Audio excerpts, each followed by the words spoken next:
Hello and welcome to did you know. और मैं स्वाति आपसे बात कर रही थी गुजरात के बारे में। डू यू नो गुजरात की जीडीपी पिछले 12 इयर्स से 12% के रेट के हिसाब से बढ़ रही है, जो चाइना की जीडीपी से भी फास्ट है। इंडिया के 25 रिचेस्ट लोगों में से 10 लोग सिर्फ गुजरात से हैं, जिनमें भारत के सबसे अमीर आदमी मुकेश अंबानी भी शामिल हैं। और फोर्ब्स के according he is the 5th richest person in the world worth $43 billion। Wipro के मालिक अजीम प्रेम जी वर्ल्ड के 21st richest person हैं, वर्थ $17 billion।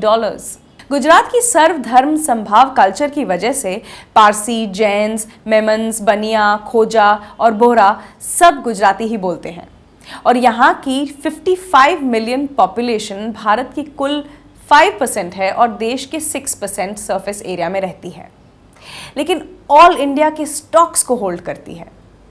इंडिया का 16% एक्सपोर्ट और 17% जीडीपी सिर्फ गुजरात से ही होता है और यहाँ लगभग 0.7 मिलियन लोग एम्प्लॉयड हैं।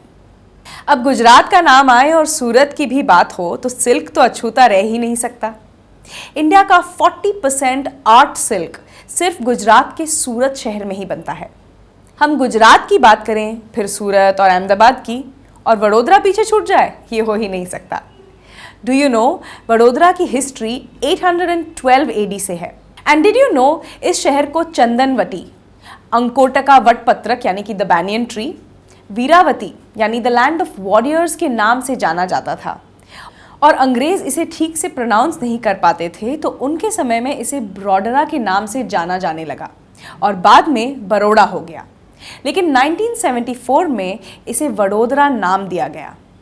डिड यू नो 1907 में यूएस के मिशिगन में एक गांव और टाउनशिप को बरोड़ा नाम दिया गया था। और अब 2014 में इसके कुछ और फैक्ट्स बचे हैं जो मैं आपको अगली बार बताऊंगी। अपनी क्वेरी, सजेशन और फीडबैक आप भेज सकते हैं स्क्रीन पर दिए गए कॉन्टैक्ट नंबर और ईमेल आईडी पर। नेक्स्ट टाइम तक take care and good bye.